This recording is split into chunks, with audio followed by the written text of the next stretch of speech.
पहला हिस्सा तो यह कि भारत की एकेडमिक जगत में जो शोध हो रहा है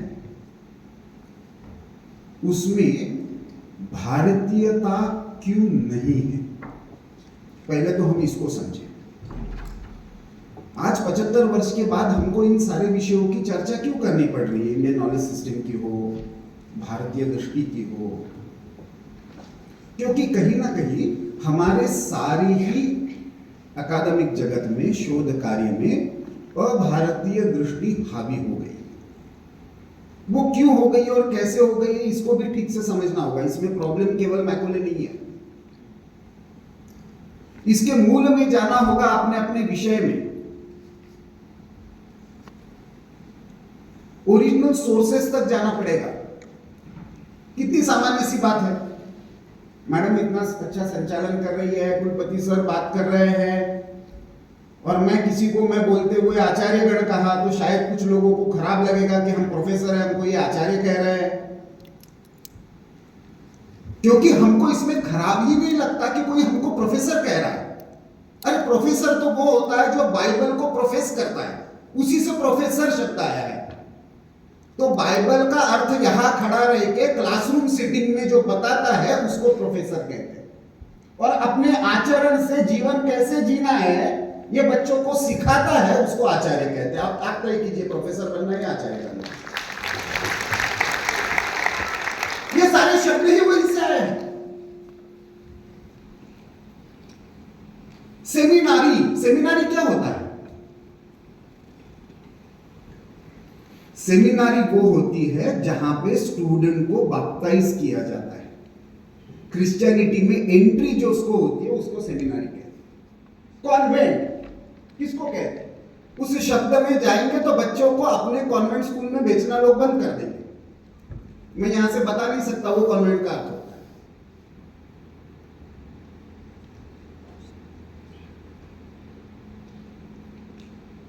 तो ये जो सारी अभ्यास पद्धति विकसित हुई शोध की, उसके पीछे एक सोच है। वो सोच जो विकसित हुई उसका मूल कारण पश्चिम में जो ज्ञान परंपरा विकसित हुई, उस ज्ञान परंपरा में जिसको हमने सो कॉल्ड मॉडर्निटी कहा, वेस्टर्न मॉडर्निटी, साइंटिफिसिज्म जिसको वैज्ञानिकता कहा, जिसके आधार पर रैशनैलिटी, सत्सद विवेक, तर्क शुद्ध आधार पर शोध करने की प्रक्रिया, ऐसा उन्होंने जिसको मॉडर्निटी को परिभाषित किया कि हमारा अनुभव है, हम देख पाते हैं, हम एक्सपेरिमेंट कर पाते हैं तो ही वो ज्ञान है, नहीं तो वो नहीं। हम सर्टिफाई करेंगे मॉडर्न क्या है और ज्ञान क्या है। इसकी शुरुआत कहां से हुई? कौन सा ऐसा पहला प्रश्न था जो उन्होंने पूछा था? यदि उसके मूल में जाते हैं तो ऐसा ध्यान में आता है कि लगभग 16वीं शताब्दी के आसपास वहां पे यह सारा संघर्ष चल रहा था, जिसमें पहला प्रश्न यह किया गया कि पृथ्वी सपाट है या गोल है? पृथ्वी सूर्य के इर्द गिर्द घूम रही है या सूर्य पृथ्वी के इर्द गिर्द घूम रहा है? पहले गैलीलियो ने पूछा, कोपरनिकस ने पूछा, ब्रूनो ने पूछा। जो साइंस के लोग हैं उनको पता है, स्कूल में हमने भी कहीं ना कहीं इनके नाम तो कम से कम सुने हैं। उन्होंने प्रयोग किए और उसके आधार पर उन्होंने कहा कि नहीं, पृथ्वी सपाट नहीं है, गोल है। पृथ्वी सूर्य के इर्द गिर्द घूम रही है, सूर्य पृथ्वी के इर्द गिर्द नहीं घूम रहा है। लेकिन यह कहने पर क्या हुआ? ब्रूनो को जिंदा जला दिया गया। कोपरनिकस को जिंदगी भर अपने घर में कैद होकर रहना पड़ा। क्यों? क्योंकि ये प्रश्न खड़ा कर रहे थे। किसके विरोध में प्रश्न खड़ा कर रहे थे? चर्च के विरोध में। क्योंकि चर्च और पोप बाइबल के आधार पर यह इंटरप्रेट कर रहा था कि पृथ्वी सपाट है और सूर्य पृथ्वी के इर्द गिर्द घूम रहा है। ये इसके विरोध में कैसे बोलते हैं? तो उनको जिंदा जलाया गया। उसके उसके विरोध में जो आंदोलन शुरू हुआ, उसके विरोध में जो प्रोटेस्ट शुरू हुआ, वहां से एक शब्द आया प्रोटेस्टेंटनिज्म। क्रिश्चियनिटी में दो ग्रुप बने, एक कैथोलिक चर्च को मानने वाला और एक कैथोलिक चर्च को विरोध करने वाला। जो भी समूह कह रहा है या ऑर्गेनाइज रिलीजन कर रहा है, कह रहा है, उसको विरोध करना, यह वैज्ञानिकता बन गई, यह रैशनैलिटी बन गई। क्योंकि वहां पे एक ऑर्गेनाइज रिलीजन था, एक पुस्तक के आधार पर, एक चर्च के आधार पर, एक पोप के आधार पर, जो उन्होंने कहा है उसी को सत्य मानना। और इस वैज्ञानिकता के आधार पर वहां पे जो व्यक्तिवाद का, इंडिविजुअल फ्रीडम का आंदोलन शुरू हुआ, वो सारे समाज विज्ञान का, वैज्ञानिक सारे अनुसंधान का मूल आधार बना। तो समूह को विरोध करना, समूह की बात नहीं मानना, यह वैज्ञानिकता बन गई। My choice, my body, my freedom, ये कंसेप्ट वहां से आती है। आज का जो वोकिज्म है उसके मूल वहां पे।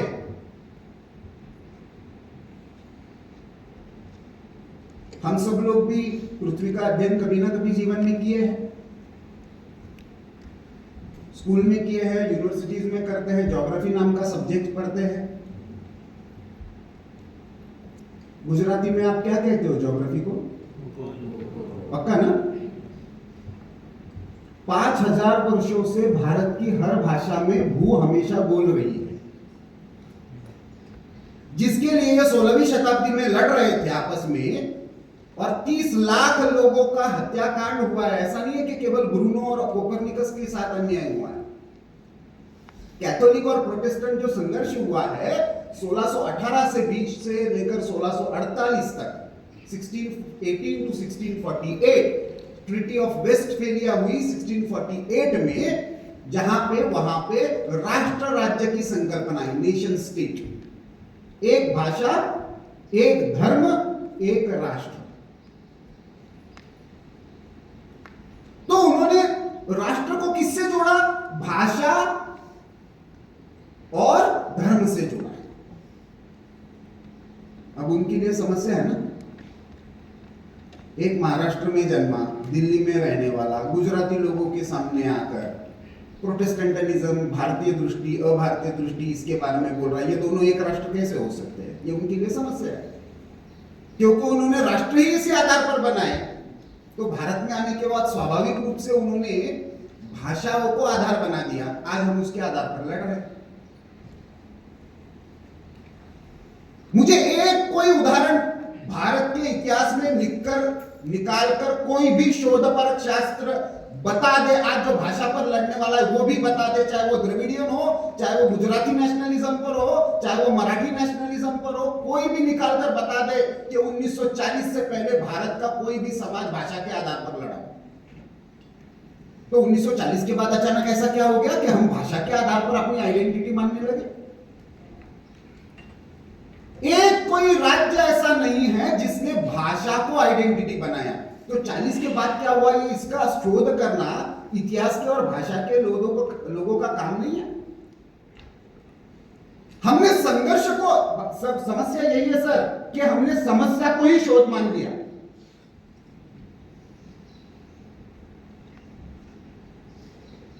हर बार प्रॉब्लम शोध नहीं होता है। हमने भाषा के भेद को कैसे मिटाया था, यह भी तो शोध का विषय हो सकता है। छत्रपति शिवाजी महाराज का राज्य पुणे से लेकर तंजावुर तक कोई बहुत बड़ा राज्य नहीं था, लेकिन आज के संदर्भ में देखिए तो प्राकृत मराठी बोलने वाले लोग थे, तुलु बोलने वाले लोग थे, कन्नड़ बोलने वाले लोग थे, तमिल बोलने वाले लोग थे, तेलुगु बोलने वाले लोग थे। उससे कई ज्यादा बोली भाषाएं होंगी। 1674 में छत्रपति शिवाजी महाराज का राज्याभिषेक हुआ। इस साल 350 वर्ष पूरे हुए। 6 जून 1674 को, 1674 को, तो इस 6 जून को उसको 300 350 वर्ष पूरे होते। एक आदेश उन्होंने निकाला, हर 20 कोस पर भाषा बदलती है। पुणे से जो भी मैं आदेश, उस समय पुणे नहीं, रायगढ़ उनकी राजधानी बन गई, रायगढ़ से मैं जो भी आदेश देने वाला हूं उसको स्थानिक भाषा में भाषांतर करने वाला एक व्यक्ति नियुक्त किया जाए। राज्य का भाषा के संदर्भ में काम इतना ही था। राज्य के कानून स्थानिक भाषा में स्थानिक व्यक्ति को समझ में आए। नहीं तो नरसिंह मेहता के भजन मराठी में क्यों मिलते? महाराष्ट्र के संतों के भजन कन्नड़ में क्यों मिलते? हमने तो कभी भाषा का भेद नहीं माना, भाषा तो संवाद का साधन माना। अब आज हमारे गुजराती का, मराठी का भाषांतर की प्रक्रिया बंद हो गई। हम भाषा के अभिनिवेश में ऐसा फंस गए कि हमको लगने लगा कि यह अलग होना, औरों से बड़ी आइडेंटिटी से अलग होना, यह हमारे शोध का मूल आधार बन गया। बड़ी आइडेंटिटी से जुड़ना ये रिग्रेसिव हो गया, एंटी मॉडर्न हो गया।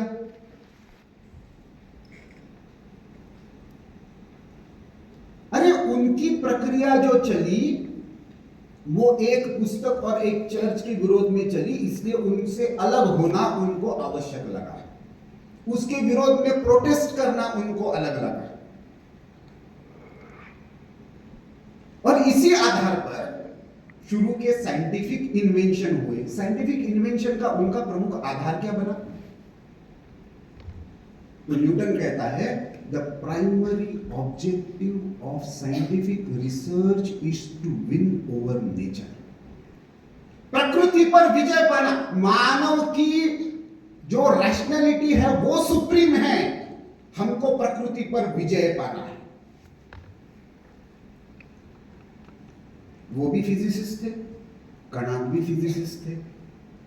अणु के बारे में पहली बार विच्छेदन की सिद्धांत को मंत्र रूप में रखने वाले कणाद थे। वो क्या कहते हैं?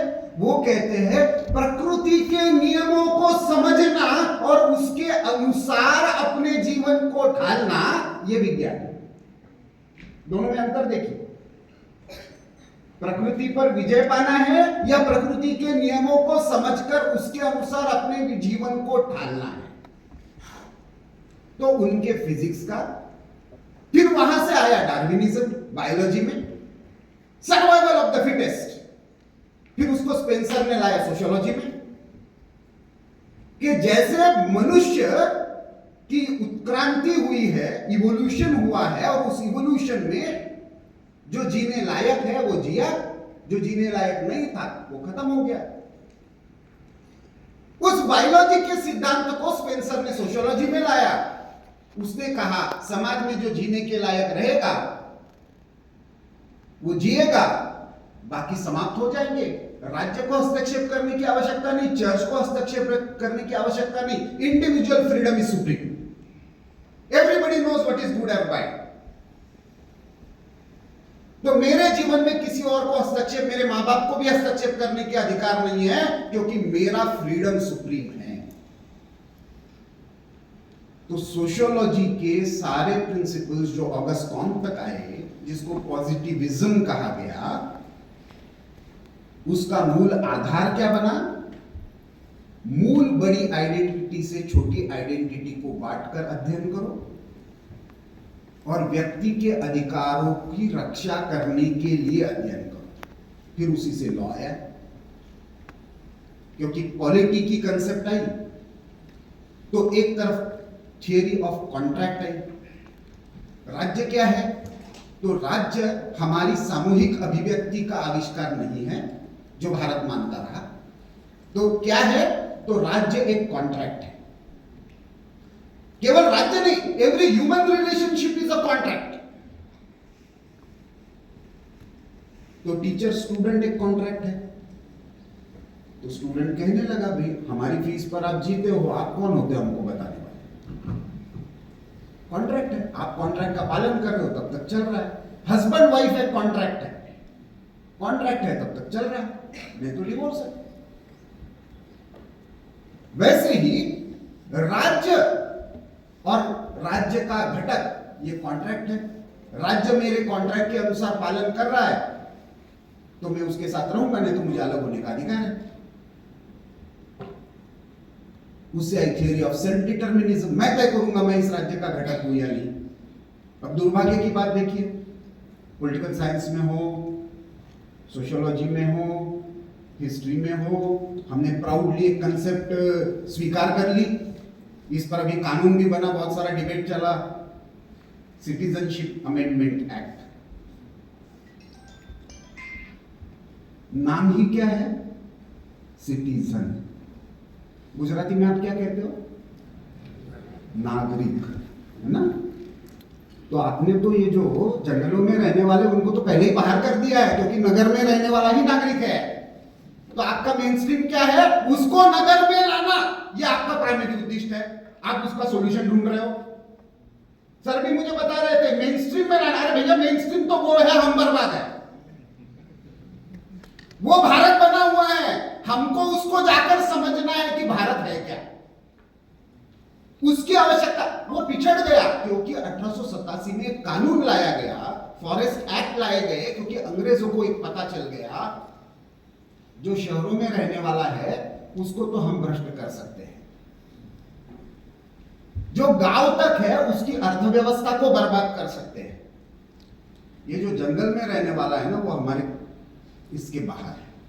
तो इसीलिए पूरे भारत भर में आप कहीं पे भी देखिए, इतिहास निकाल कर देखिए, तो आपको ध्यान में आएगा कि जितने भी भारत के फॉरेस्ट एरियाज थे, वहां पे कभी भी अंग्रेजों का शासन और अंग्रेजों का कानून प्रस्थापित नहीं हो पाया, क्योंकि वो निरंतर लड़ते रहे, मरे, हारे, फिर से जीते, लेकिन उन्होंने अंग्रेजों का कानून वहां पे प्रस्थापित नहीं होने दिया। दुर्भाग्य की बात क्या है, स्वाधीनता के बाद उसी कानून को लेकर हम कह रहे हैं नहीं अभी मान जाओ।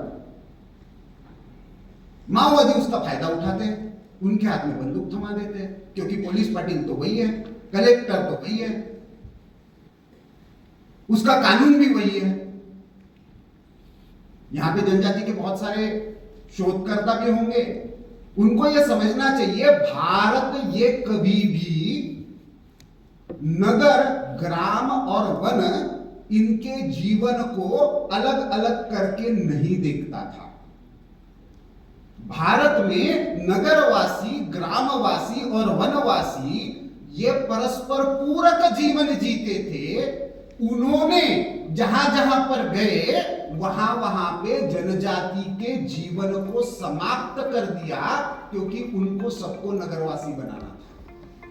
ये कोई भी कहीं से भी निकला है, चाहे अरबस्तान से निकला, चाहे यूरोप से निकला, on an average 50 to 70 years में वहां का समाज, वहां की सभ्यता पूरी तरह से नष्ट हो गई।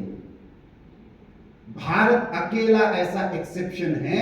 17 बड़े आक्रमण हुए, 432 साल, 452 साल का यूरोपियन आक्रमण भारत पर रहा, लेकिन फिर भी 1947 के बाद और खास करके 2010-12 के बाद भारत फिर से अपनी स्वयं की चेतना के आधार पर एक नया रास्ता ढूंढने के लिए निकल पड़ा, फिर से अपने स्व के आधार पर खड़ा होने के लिए तैयार हो गया। वो स्व है क्या, वो अपने शोध में रिफ्लेक्ट होता है या नहीं, ये मूल प्रश्न।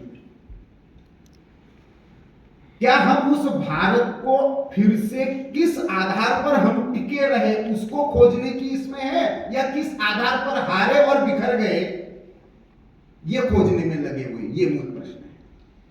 क्योंकि उन्होंने तो बता दिया आप कभी राष्ट्र थे ही नहीं, हमने आपको राष्ट्र बनाया। अरे भैया, आपने यदि राष्ट्र बनाया तो आपकी कंपनी का नाम तो आपने सूरत कंपनी रखना चाहिए था, आपने ईस्ट इंडिया कंपनी क्यों रखा?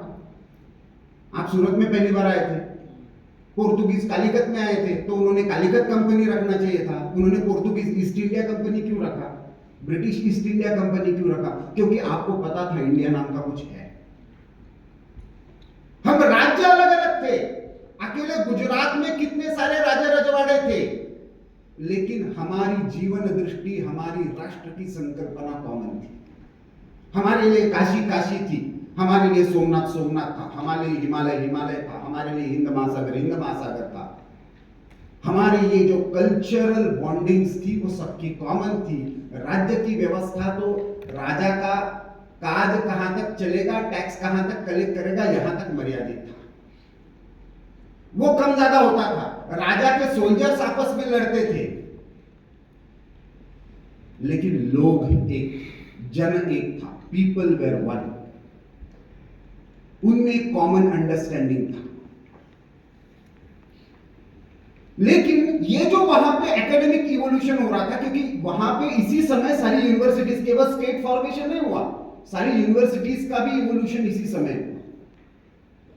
तो जैसे साइंसेस के फील्ड विकसित हुए, लॉ का फील्ड विकसित हुआ, सोशल साइंसेस के फील्ड विकसित होने लगे, जैसे सोशल कॉन्ट्रैक्ट थियरीज आई, वैसे इकोनॉमिक्स में theory I. Wealth of nation नाम से एडम स्मिथ ने पुस्तक लिखी और उसने कहा इंडिविजुअल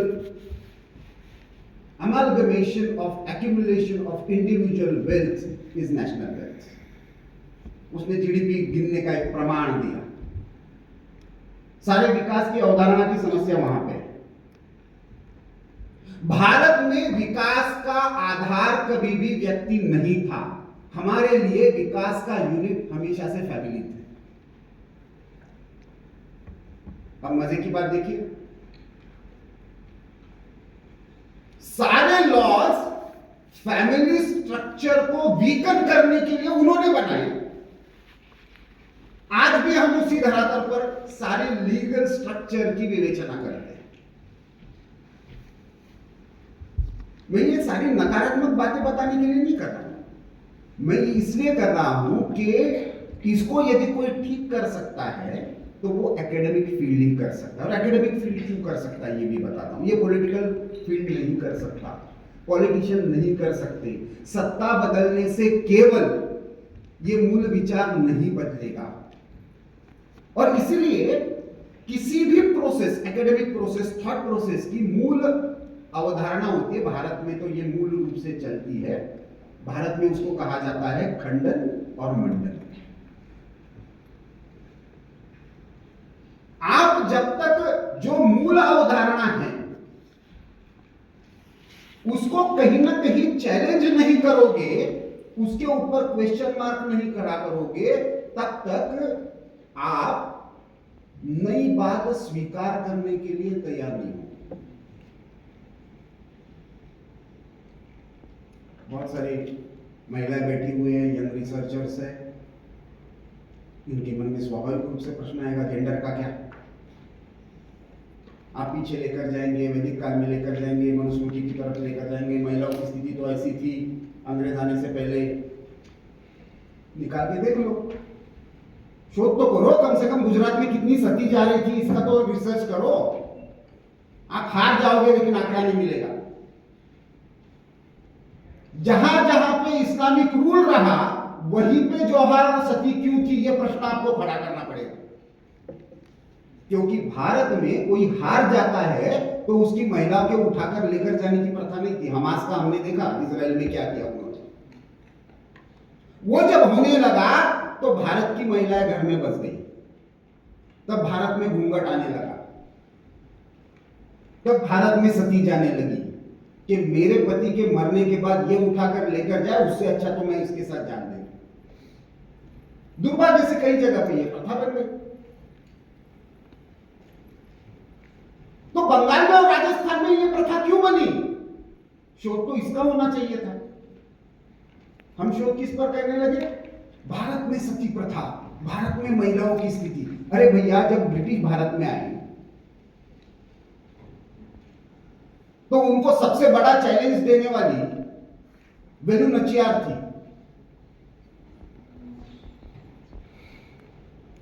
केरल के, तमिलनाडु के शिवगंगा डिस्ट्रिक्ट की रानी, स्वयं विधवा थी। उसके दोनों सेनापति जो थे, मरुत पांडियन ब्रदर्स, वो अनुसूचित जाति के थे, शेड्यूल कास्ट थे। 65 क्षत्रिय राजा, क्षत्रिय ब्राह्मण राजाओं को इकट्ठा करके पूरा शिवगंगा के मंदिर में प्रस्ताव पारित कराती है और उसको नाम देती है जम्बूद्वीप डिक्लेरेशन 1801 में।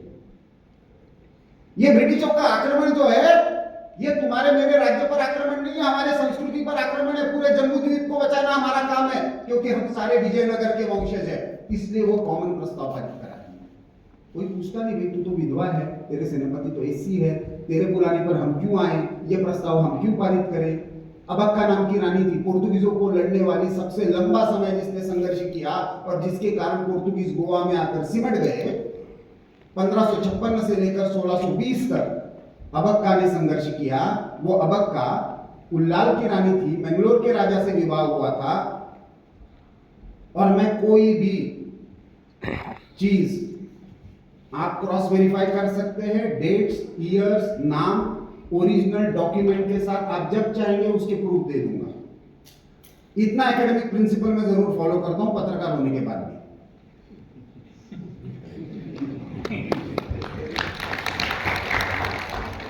1620 तक अबक्का लड़ती है, अबक्का अपने पति को छोड़ देती है। क्यों? तुमने पोर्तुगीजों का साथ दिया इसलिए। कोची के राजा के विरुद्ध दुश्मनी है, इसलिए तुम पोर्तुगीजों का साथ दे रहे हो। अबक्का अपने पति को कहती है, महाराज मेरी बेटी के पिता हो इसलिए छोड़ रही हूं, फिर से सामने आए तो धड़ से सर अलग होगा, इसके आगे मेरे सामने मत आइए, क्योंकि माता और मातृभूमि का सौदा नहीं होता। वो अबक्का हमारे इतिहास में कहीं है नहीं, क्योंकि हमारे इतिहास की लड़ाई 1857 या 1885 में कांग्रेस की स्थापना के साथ शुरू होती है। भाई कांग्रेस की स्थापना होने से पहले भी तो 1498 से हम लड़ रहे थे। कौन लड़ रहा था? आज की पॉलिटिकल भाषा में भाषण देना है तो कौन, तो वो राजा महाराजा ही तो लड़ रहे थे।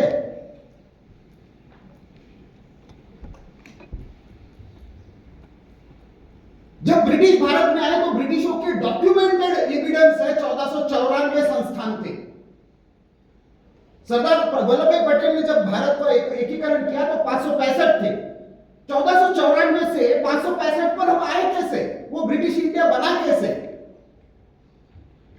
इन्होंने बीच में बलिदान दिया, इनके राज्य एनेक्स हुए, किसी का बेटा नहीं है इसलिए ले लिया, किसी ने टैक्स नहीं दिया इसलिए ले लिया, किसी ने अपना सेना रखने के लिए मना कर दिया इसलिए ले लिया। इसलिए 1494 से 565 आए ना। तो वो 1494 थे कौन? हमको कोई आवश्यकता नहीं लगती उनका शोध करने की। ना हिस्ट्री वाले करते हैं, ना पॉलिटिक्स वाले करते हैं, ना सोशियोलॉजी वाले करते हैं। उनकी टैक्सेशन सिस्टम क्या थी, मतलब ब्रिटिश खुद लिख कर गए। लिटनर की रिपोर्ट है, बहुत विस्तृत रिपोर्ट है पंजाब की एजुकेशन सिस्टम पर। बंगाल और तमिलनाडु उस समय के मद्रास प्रोविंस के पूरे इस पर एजुकेशन की रिपोर्ट है। एक भी एजुकेशन उस पर पीएचडी नहीं करवाता। हर 1 लाख जनसंख्या के पीछे एक गुरुकुल है। हर जाति के व्यक्ति को, हर महिला को उसमें अध्ययन करने का अधिकार है। वैदिक स्कूल है जो घरों से और मंदिरों से जुड़े हुए, वहीं पे केवल ब्राह्मण सीखते हैं, बाकी सारी जातियां सारे रेगुलर स्कूल में सीखती है। ये ब्रिटिश रिपोर्ट लिख रहा है। हम मानकर चल रहे कि शिक्षा से तो वंचित रखा। शिक्षा से वंचित किसने रखा भाई? 1838 में जब ब्रिटेन इंग्लिश एजुकेशन सिस्टम का कानून आया, जिसने अंग्रेजी को बाध्य कर दिया शिक्षा में और सरकारी नौकरी में, उसने भारत के समाज को शिक्षा से वंचित किया। भारत में जो कौशल के आधार पर शिक्षा थी, उसको हमने पुस्तक के आधार पर शिक्षा कर दिया। वहां से हमने शिक्षा का अर्थ बदल दिया। अकेले मद्रास प्रोविंस के 2 जिलों के रिपोर्ट्स है। एक मल्लपुरम का है, आज केरल में जो है, और दूसरा रिपोर्ट ये महबूब नगर का है, जो आज के तेलंगाना में है। और ब्रिटिश रिकॉर्ड्स के हिसाब से 97% of the students were coming from SC, ST, OBC आज की कैटेगरी में, और उसमें से 43% महिलाएं। इवन मुस्लिम महिलाएं सीख रही है मल्लापुरम में, स्कूल में उनका ऑलमोस्ट इक्वल प्रोपोर्शन है। हमने मान लिया महिलाओं को शिक्षा का अधिकार नहीं था। एक अहिल्याबाई होलकर जाति से धनगर है, शेपर्ड, आज की भाषा में ओबीसी। जब रानी बनती है तब विधवा है।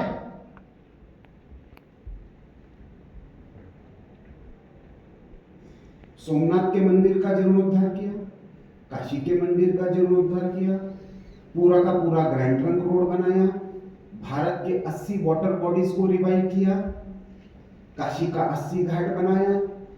किसी ने नहीं पूछा भाई तू तो विधवा है, तू धनगर है, तू हमारे मंदिर में प्रवेश क्यों कर रही? 1776 में है। हमने कैसे मान लिया कि सारी विधवाएं सती जाती थी? जब रानी बनी तो रानी लक्ष्मीबाई, वो विधवा है, 2 साल के बच्चे को पीठ पर लगा के लड़ रही है, सेना का नेतृत्व कर रही है, जाति से ब्राह्मण है। किसी क्षत्रिय ने पूछा यार तू हमारा नेतृत्व कैसे कर सकती है, तू तो ब्राह्मण है और विधवा है, तुझे तो सती जाना चाहिए। 1857 में हो रहा है और हम मान ले रहे कि सारी विधवाएं सती जाती थी। कौन सा एकेडमिक रिसर्च हम कर रहे हैं? भारत में महिलाओं का सत्य स्थान क्या था ब्रिटिश आने से पहले, मुगल आने से पहले? इस पर कोई तो शोध करे। तो ये सोशियोलॉजी में, पॉलिटी में, इकोनॉमिक्स में हुआ। इकोनॉमिक्स में आने के बाद ये पूरी तरह से पैरामीटर्स इसके बदल गए। सारी विकास की अवधारणा नगर केंद्रित हो गई। उनकी इंडस्ट्रियल रिक्वायरमेंट को हमने विकास मान लिया और सारी एजुकेशन की थॉट प्रोसेस उसी के आधार पर चलने लगी। मैंने जैसे कहा मैकॉले एकदम से नहीं आया। 1784 में इसकी प्रक्रिया शुरू हुई। 1784 क्या हुआ था? 1784 में तो बंगाल में एक बहुत बड़ी मूवमेंट शुरू हुई। विलियम जोन्स ने सबसे पहले Bengal, West Bengal Asiatic Society नाम से एक सोसाइटी की स्थापना की।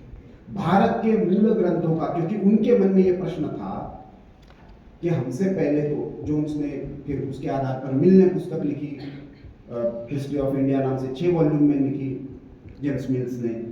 तो मिल ने लिखा कि there was a Hindu India, there was a Muslim India, now there is a Christian India.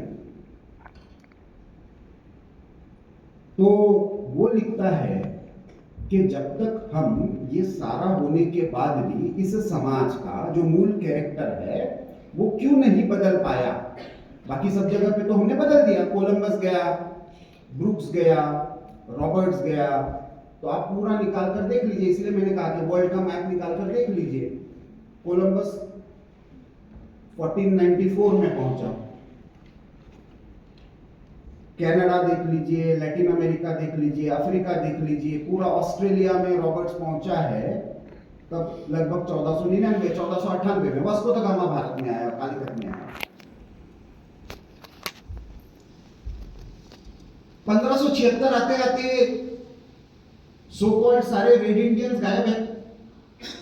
Washington और जेफरसन, जिनके नाम पर हम फ्रीडम और अमेरिकन कॉन्स्टिट्यूशन, अमेरिकन फेडरलिज्म पढ़ाते हैं, वहां पे ये कभी नहीं पढ़ाते कि भाई इन्होंने लाखों लोगों को मारकर वहां की पूरी सभ्यता को समाप्त करके अमेरिका नाम का देश बसाया। जो देश ही ह्यूमन राइट्स वायलेशन और रेशियल डिस्क्रिमिनेशन पर बना है, वो आज सबको लेक्चर दे रहा है और हम उस पैरामीटर्स को सही मानकर चलते हैं।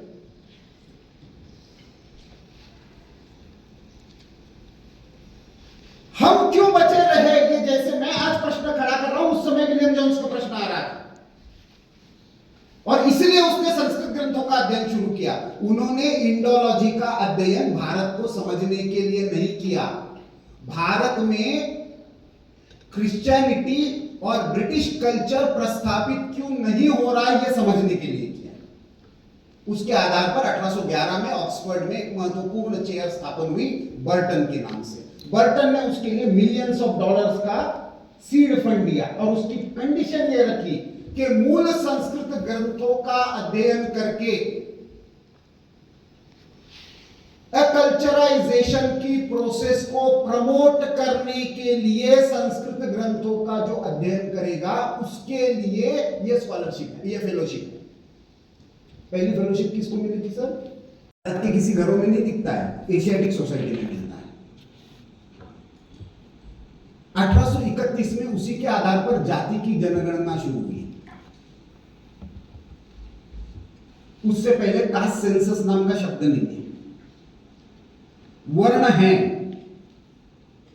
समाज में भेद नहीं है, ये नहीं कह रहा हूं मैं, लेकिन उस भेद का आधार केवल जन्म नहीं है, ये कह रहा हूं। इंटरनल मोबिलिटी का स्कोप था, उसको स्टेट के साथ सिस्टम में बांधने का काम जो प्रयास किया वो ब्रिटिशों ने किया, उसको लीगल आधार दिया।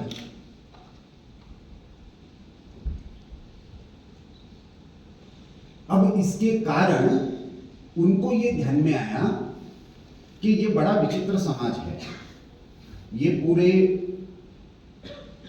देश भर में हमको अलग अलग तो दिखता है, लेकिन इनको जोड़ने वाला कोई एक धागा है। ये भाषा तो अलग अलग बोलते हुए दिखते हैं, लेकिन इनकी अवधारणाएं कॉमन है। कोई इनवाइट देने नहीं जाता, लेकिन इनका कुंभ मेला चलते रहता है। क्यों करोड़ों लोग पहुंच जाते हैं? इस दिन यहां पे कुंभ होने वाला है, यहां पे अर्ध कुंभ होने वाला है, उज्जैन पहुंचना है, नासिक पहुंचना है, प्रयाग किसने तय किया? पहुंच जाते। उससे पहले जो सारे साधना करने वाले तपस्वी है, वो आरण्यक के नाम पर आकर मिलते हैं, अपने आपस के ज्ञान में शास्त्रार्थ करते हैं, और उस शास्त्रार्थ में से जो मिला वो अपने अपने डेरों में जाकर, अखाड़ों में जाकर कुंभ में अपने लोगों में बांटते हैं। ये उसका मूल आधार है। क्या करो? तो कुछ ट्राइब्स को और कुछ साधु सन्यासियों को आइडेंटिफाई करो जिसको हम क्रिमिनल ट्राइब्स कह सके, उसके लिए कानून बनाना शुरू।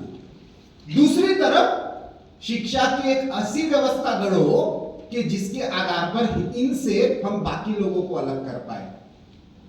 इसी आधार पर मैकॉले की मिनट्स बने 1838 में। इसी के आधार पर इंग्लिश एजुकेशन ये मैंडेटरी। केवल यहां पे रुका नहीं, अभी तक तो आप तक में आया नहीं, क्योंकि यूनिवर्सिटी सिस्टम शुरू हुआ 1856 में। अभी तो प्राइमरी एजुकेशन और सेकेंडरी एजुकेशन, मैट्रिकुलेशन तक आया है वो लोग। और ये मानता है उस समय, और ये मैकॉले ने नहीं लाया था, ये चार्ल्स ट्रेवलियन ने लाया था। चार्ल्स ट्रेवलियन उसका ब्रदर इन लॉ था, शालक था, वो पास्टर था। 1813 की जो चार्टर रिवाइव हुई ईस्ट इंडिया कंपनी की, उसमें क्लॉज था, क्योंकि तब तक ब्रिटेन का चर्च ये प्रोटेस्टेंट चर्च बन गया था। मतलब मैं इतिहास के कितने लोगों को पूछता हूं, भाई पुर्तगाली आक्रमण और ब्रिटिश आक्रमण में अंतर क्या था, तो समझ में ही नहीं आता है। पोस्ट डॉक्टरेट हो जाते इतिहास में, फिर भी समझ में नहीं आता है।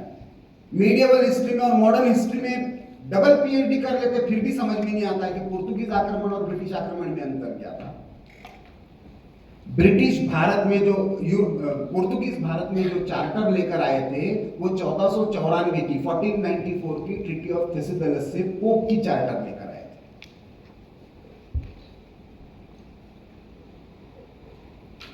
तो पुर्तगाली जो थे वो व्यापार करने के लिए कोई नहीं आया था, खुद वास्को द गामा लिख कर गया है। उसकी डायरी पढ़ लीजिए, फर्स्ट वॉयज नाम से उसकी डायरी है, ऑनलाइन उपलब्ध है।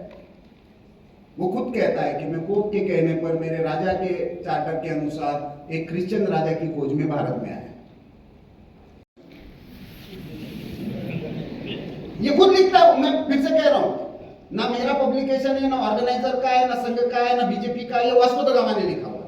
तो 1838 में इसी आधार पर जो चार्ल्स ट्रेवलियन है वो कहता है कि 10-12 साल के अंदर सारी स्कूलों में जब ये गुरुकुल बंद हो जाएंगे, संस्कृत की शिक्षा बंद हो जाएगी, पर्शियन की शिक्षा बंद हो जाएगी, तो धीरे धीरे ये सारे के सारे अंग्रेजी शिक्षा के गुलाम हो जाएंगे और आधा धीरे धीरे ये सारे क्रिश्चियनाइज हो जाएंगे।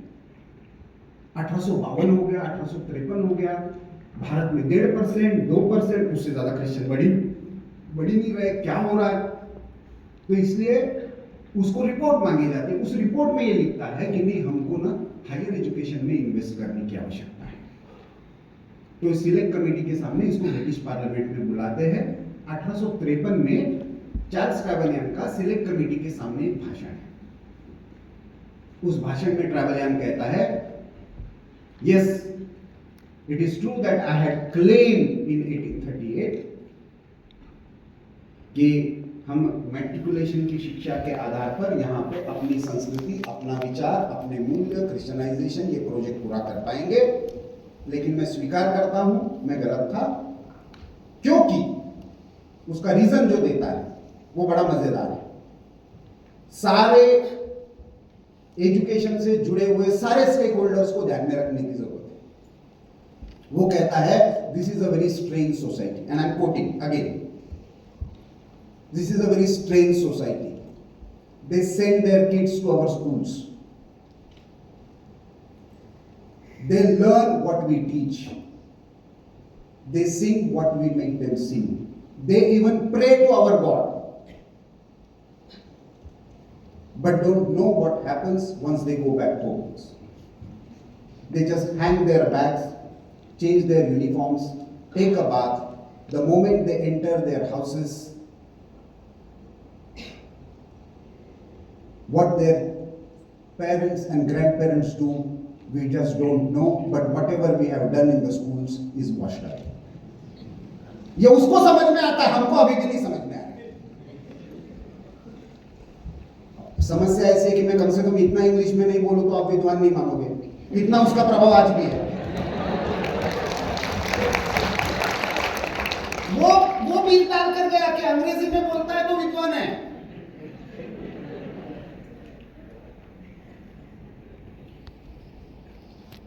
इस जो उपनिवेशवाद जो है उसको प्रस्थापित करने के लिए उन्होंने शिक्षा ये इंस्ट्रूमेंट बनाया। अपनी ज्ञान परंपरा को पिछड़ा हुआ, अनकल्चर्ड, हिडन ये बताया, और वो जो बताना चाह रहे थे उसको कल्चर्ड, मॉडर्न बताया। आज हम उसी में फंसे हुए। इसलिए 75 वर्ष के बाद भी भारतीय दृष्टि की बात करनी है। हमारी सारी की सारी 1856 में बॉम्बे, मद्रास और कलकत्ता यूनिवर्सिटीज की स्थापना जो हुई, उसके पीछे चार्ल्स ट्रेवलियन की ये थियरी थी, जिसमें उन्होंने कहा we need to change their icons, we need to create a set of intellectuals who would convince them that what your parents and grandparents are teaching is backwardness. आपके माता पिता और आपके दादा दादी जो पढ़ा रहे हैं वो पिछड़ापन है, ये समझाने वाला एक ग्रुप हमको उनके जैसा दिखने वाला खड़ा करना होगा। इसलिए यूनिवर्सिटी शुरू करनी है। स्वाधीनता के बाद भी उसी लिए खड़े कर रहे हैं। मैं जेएनयू का हूं इसलिए मैं कॉन्फिडेंटली बता सकता हूं, वो दृष्टि नहीं बदली, क्योंकि हमने इंडिविजुअल को रिप्लेस करके फैमिली को यूनिट नहीं बनाया। हमने हमारे विकास के पैरामीटर्स नहीं डेवलप किए। भाई हर कोई बात करता है सिंगापुर बनाने की, शंघाई बनाने की, न्यूयॉर्क बनाने की, तो भैया हमको 100 मॉर्बी बनाने क्यों नहीं कहता? हमको 200 सूरत बनाने क्यों नहीं कहता? गजब पैरामीटर हो गया हमारा। मतलब सबसे हाईएस्ट पर कैपिटा इनकम है मोरबी में। दुनिया भर के भारत के सारे शहरों के मजदूरों को काम देने वाला शहर 200 साल पहले भी सूरत था, आज भी सूरत है। ज्यादा से ज्यादा राज्यों में से माइग्रेट होकर नौकरी करने वाला यदि कोई एक शहर भारत में है तो वो सूरत है। हमको वो मॉडल नहीं, हमको न्यूयॉर्क बनाना है। कैसे मानसिकता है? लेकिन उसके लिए जिम्मेदार ना मनमोहन सिंह है ना मोदी। जिम्मेदार मैं उससे निकल चुका हूं, इसलिए मैं आप कह सकता हूं। क्योंकि भारत के एकेडमिक फील्ड ने जितना कॉलोनाइजेशन परपेचुएट किया उन्हीं पैरामीटर्स पर, तो हमने इंडिविजुअल फील्ड को, तो हमको करना क्या है?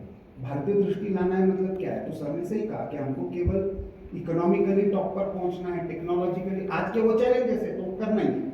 लेकिन वो करते हुए ध्यान में रखना है कि भारत की मूल दृष्टि ये बाइनरी स्कीम नहीं है। उनके यहां पे जो ज्ञान परंपरा विकसित हुई वो मूलतः V versus they, believers and non believers. Jesus को मानने वाले, जीसस को ना मानने वाले, कैथोलिक को मानने वाले या प्रोटेस्टेंट को मानने वाले।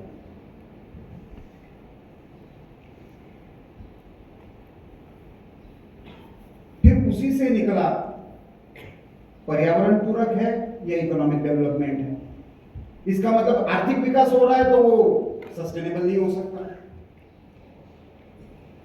फिर गांवों का विकास है या शहरों का विकास है, या है, दोनों नहीं हो सकता, दिस और दैट। इंडस्ट्री को पैसा देना है या एग्रीकल्चर को पैसा देना है। महिलाओं का विकास है तो एट द कॉस्ट ऑफ पुरुषों का विकास ही होना चाहिए। तो ये बाइनरी की सोच, ये अभारतीय सोच है। जब हम दिस एंड दैट कहते हैं तो वो भारतीय सोच है। मतलब मुंबई गुजराती और मराठी दोनों लोगों की क्यों नहीं हो सकती? गुजराती की होगी या मराठी की होगी? इस वाद में जिस दिन हम फंस गए, हम ब्रिटिशों के जाल में फंस गए, क्योंकि हम अकेले ऐसे हैं। भारत की दृष्टि यानी क्या?